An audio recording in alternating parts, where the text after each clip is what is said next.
जितना अहंकार कर ले, चाहे जितनी योजनाएं बना ले और अपने आप को महान बना ले, लेकिन जब मौत सिर पर आकर बैठ जाए और पता लग जाए कि साहब इतने दिन में मर जाऊंगा, तो फिर वो अपनी मौत के लिए जीवन को जीने का अधिक से अधिक प्रयास करता है। राजा परीक्षित ने ही 7 दिन में जीवन के उस मूल्य को समझ लिया, जिंदगी की वास्तविकता को समझ लिया और जीवन कैसे जिया जाए, जीवन का उद्देश्य क्या है, जीवन क्यों मिला है, सारी बातें उसको पता लग गई।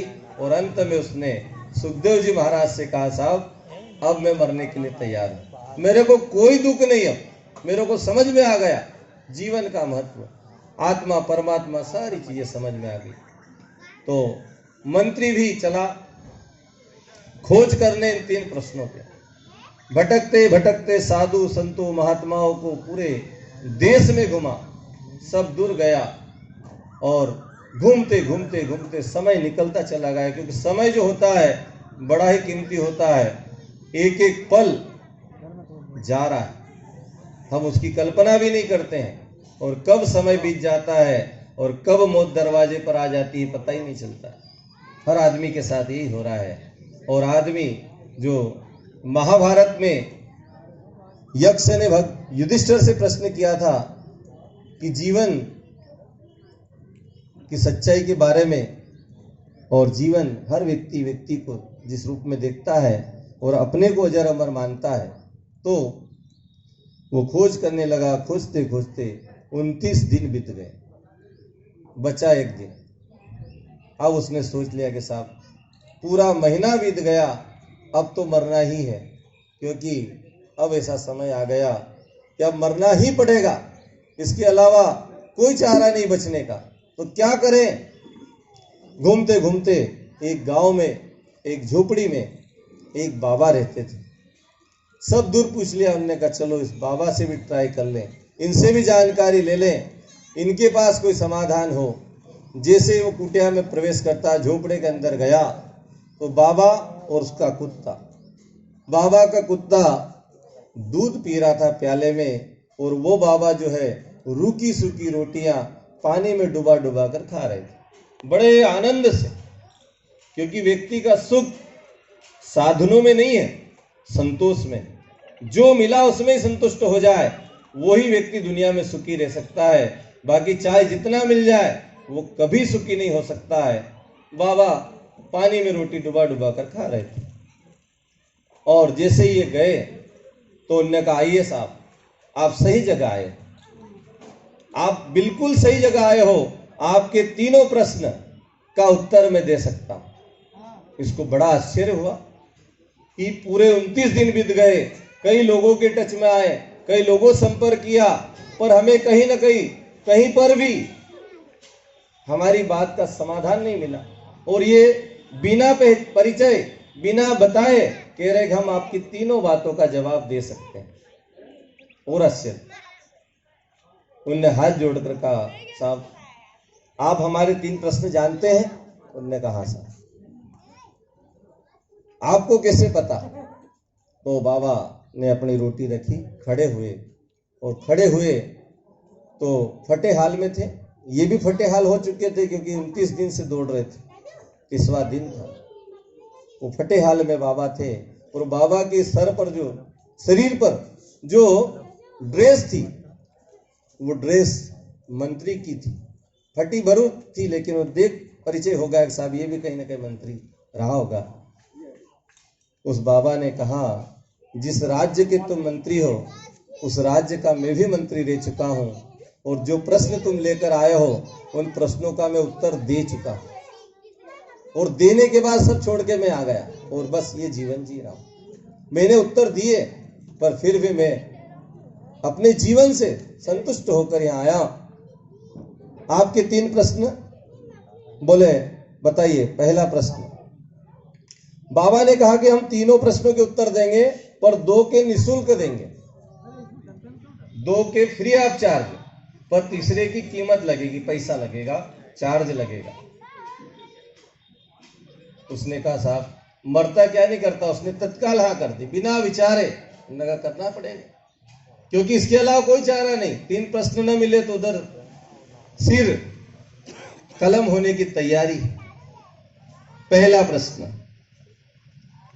इंसान की जिंदगी की सबसे बड़ी सच्चाई क्या है? वो सब हमारे साथ भी हो रहा है, हम उसको समझ नहीं पा रहे। उसने कहा कि तुम्हारे पहले प्रश्न का उत्तर है मौत। दुनिया में हर आदमी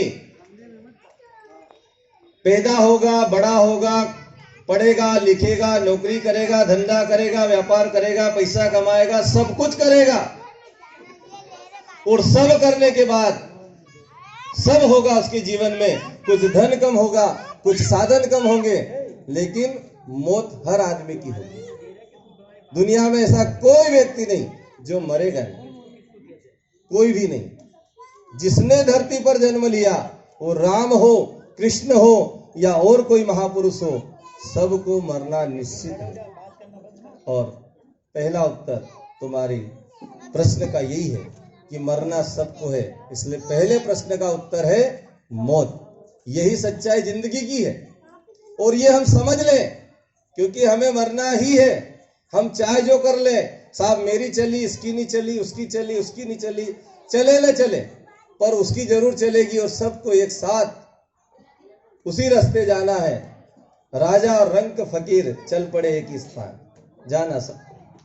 पहले प्रश्न का जो उत्तर है वो है मौत। बड़ा संतुष्ट हुआ, उन्होंने कहा साहब बिल्कुल आपके प्रश्न का जो आपने उत्तर दिया, बड़ा शानदार उत्तर दिया। दूसरे प्रश्न का उत्तर बताइए। दूसरा प्रश्न, इंसान की जिंदगी का सबसे बड़ा धोखा, हर आदमी। उन्होंने कहा साहब आपके प्रश्न का जो उत्तर है, दूसरे प्रश्न का उत्तर है वो है धोखा। सबसे बड़ा धोखा, जिंदगी ही सबसे बड़ा धोखा है। जिंदगी है उसका उत्तर। जिंदगी से बड़ा और कोई धोखा नहीं। कब धोखा दे जाए पता ही नहीं चलता। अभी तो बढ़िया थे, खा रहे थे, पी रहे थे, ब्याह खा रहे थे, सब कर रहे थे, हम कहते हैं सब बड़े शानदार थे। कब क्या हुआ पता ही नहीं चला, और पता ही नहीं चला, और आदमी चल बसा।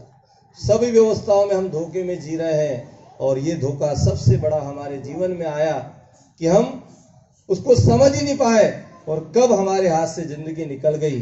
तो जिंदगी सबसे बड़ा धोखा जिंदगी के लिए। दूसरे प्रश्न का उत्तर जिंदगी। उन्होंने कहा साहब अब तीसरे प्रश्न की क्या कीमत होगी? तीसरा जो प्रश्न है, आपने कहा कि कीमत लगेगी, टैक्स लगेगा, पैसा लगेगा, तो इसका क्या है? उन्होंने कहा साहब तीसरे प्रश्न का जो टैक्स है वो ये है कि जो हमारा कुत्ता दूध पी रहा है प्याले में, उस प्याले को उठाओ और उसको पी जाओ। यही उस उत्तर के लिए जरूरी है। यदि आप ये करते हो तो मैं आपके तीसरे प्रश्न का उत्तर दूंगा। पहली बार में मंत्री ने कहा नहीं साहब ऐसा तो नहीं कर सकता मैं। उन्होंने कहा साहब नहीं करो तो आपकी मर्जी। राजा तैयार है उधर, आज आखिरी दिन भी है, क्योंकि 3 प्रश्न का उत्तर यदि नहीं ले गए तो मरना निश्चित है। तो मरने से अच्छा तुम चाहो तो ये कर सकते हो। उसको विचार आया और तत्काल कटोरा उठाया और एक ही घूंट में, एक ही सांस में पूरा का पूरा कुत्ते का जूता दूध पी गया। उन्होंने कहा साहब अब हमारे प्रश्न का उत्तर दीजिए कि जिंदगी की सबसे बड़ी कमजोरी क्या है? सबसे बड़ी कमजोरी। उन्होंने कहा साहब जो अभी तुमने किया उसका उत्तर यही है। क्या उत्तर है? जिंदगी की सबसे बड़ी कमजोरी है गरज। गरज। तुमको उत्तर चाहिए था कुत्ते का झूठा दूध पी लिया। कहावत भी है, गरज क्या न करवाए, गरज पड़े तो आदमी। कहावत है, सबको पता, गरज में सब करता आदमी। गरज न हो तो कहीं नहीं करे, अपने आप को शेर बना ले, लेकिन यदि गरज पड़ जाए तो सबको पैर पड़ने लग जाए। आपने देखा होगा 5 साल चुनाव के जब आते हैं, 5 साल तक कोई पूछने नहीं आता। जैसे ही 5 साल पूरे हो, घर घर जाकर सबके पैर धोख दे। उन्होंने कहा साहब ध्यान रखना, ध्यान रखना। क्यों? गरज। गरज क्या न करवाए, सब करवा लेती है। ये तीसरा प्रश्न का उत्तर, मनुष्य की जिंदगी की सबसे बड़ी जो कमजोरी है वो गरज ही है। तो हम क्या करें? बातें हमने 3 बताई और वो मंत्री तीनों प्रश्नों का उत्तर लेकर राजा के दरबार में पहुंचा। लेकिन कभी कभी कहते हैं कि आदमी की जिंदगी में दुख ही मौत का कारण नहीं होता है, खुशी भी मौत का कारण होती है। और मंत्री इतना खुश हुआ कि साहब अब तो प्रश्नों के उत्तर मिल गए, दरबार में जाएंगे और आधे राज्य के मालिक हो जाएंगे। इतनी खुशी हुई कि वो दरबार तक पहुंच ही नहीं पाया। दरवाजे पर जाकर वहीं उसका राम नाम सत्य हो गया। क्योंकि आदमी को खुशी भी कभी कभी बर्दाश्त नहीं होती है। कई बार ऐसा होता है कि ज्यादा खुशी भी आदमी सहन नहीं कर पाता और वहीं उसका समापन हो जाता है। तो बात हम समझें, 3 बातें हमारे लिए कि जिंदगी की सबसे बड़ी सच्चाई मौत है। और जिस धोखे में हम जी रहे हैं, जिंदगी को हम धोखे में जी रहे हैं और जिंदगी कब धोखा दे जाए पता ही नहीं चलेगा। और जिस कमजोरी की हमने बात कही, वो कमजोरी हर व्यक्ति के साथ जुड़ी हुई है। कोई भी बड़ा हो छोटा हो, सबको गरज पड़ती है। तो 3 बातों का जो जवाब जिंदगी हमें दे रही है, इस पर हम गौर करें और जीवन को शानदार जीने का प्रयास करें। तो क्या करें? जीवन को इतना शानदार बना लें, इतने उच्च लेवल पर ले जाएं, लोग हमारा उदाहरण दें, शानदार जीवन जीकर इस दुनिया से विदा हो।